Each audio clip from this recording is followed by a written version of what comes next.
উপর হামলার অভিযোগ করেন তারা। একই ঘটনায় পাল্টা অভিযোগ দেন। সার্জিস আলমের উপরে হামলাকে কেন্দ্র করে ছাত্র দলের কেন্দ্রীয় নেতাকে দোষারোপ করা হচ্ছে এবং থানায়ও অভিযোগ করা হয়েছে দুই পক্ষই।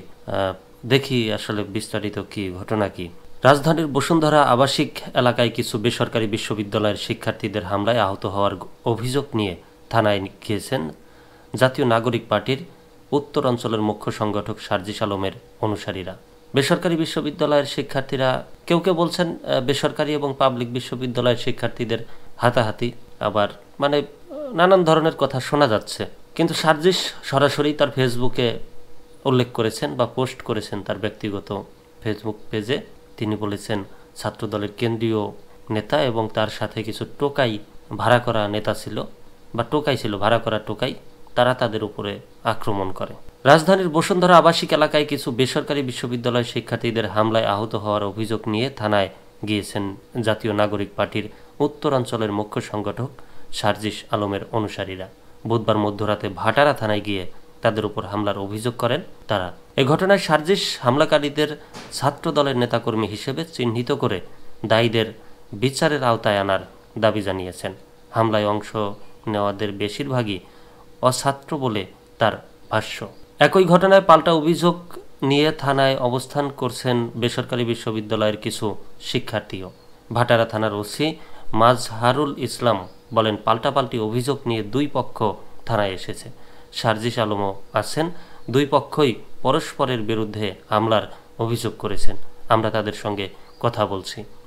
বসুন্ধরা আবাসিক এলাকার সড়কের মধ্যে রাত 10টার দিকে এ দুই অংশের মধ্যে হাতাহাতি বিষয়ক ভিডিও সামাজিক যোগাযোগ মাধ্যমে ছড়িয়ে পড়েছে। এই ঘটনার একাধিক ভিডিওতে দেখা যায় সার্জিস আলম তার অনুসারীদের নিয়ে বসুন্ধরা আবাসিক এলাকার একটি সড়কে কথা বলার সময় দুই পক্ষের মধ্যে কথা কাটাকাটি থেকে ধাক্কা পাল্টা ধাক্কা ও হাতাহাতি শুরু হয়।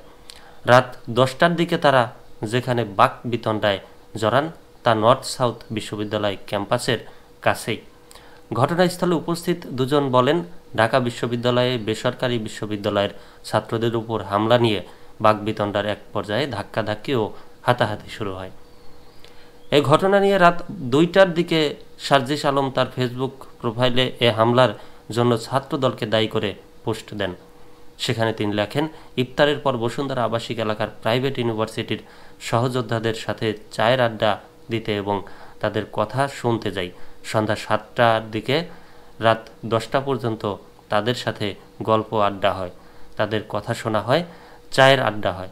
নর্থ সাউথ ইন্ডিপেন্ডেন্ট, AIUB ও UIU এই 4 প্রাইভেট বিশ্ববিদ্যালয়ের শতাধিক সহযোদ্ধাদের সাথে আড্ডা দিয়ে নর্থ সাউথ বিশ্ববিদ্যালয়ের সামনে দিয়ে হেঁটে আসছিলাম। আমার সাথে 15 থেকে 20 জন প্রাইভেটের সহযোদ্ধারা ছিল। পরে নর্থ সাউথের গেটের সামনে দেখি 10 থেকে 12 জন ডাবি সিন্ডিকেট নিয়ে স্লোগান দিচ্ছে। এর মধ্যে ছাত্রদলের সেন্ট্রাল নেতা আহমেদ শাকিল ছিল। আমি এগিয়ে যাই তাদের কথা শুনতে, কিন্তু তারা ইচ্ছাকৃতভাবে আমার সাথে থাকা প্রাইভেটের শিক্ষার্থীদের গালিগালাজ করতে থাকে।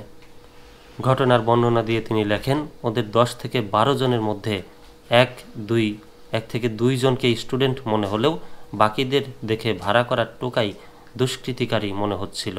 বিবৃতিকর পরিস্থিতি সৃষ্টি করাই এদের উদ্দেশ্য বুঝতে পেরে আমি দুই পক্ষকে চলে যেতে বলি এবং চলে আসি।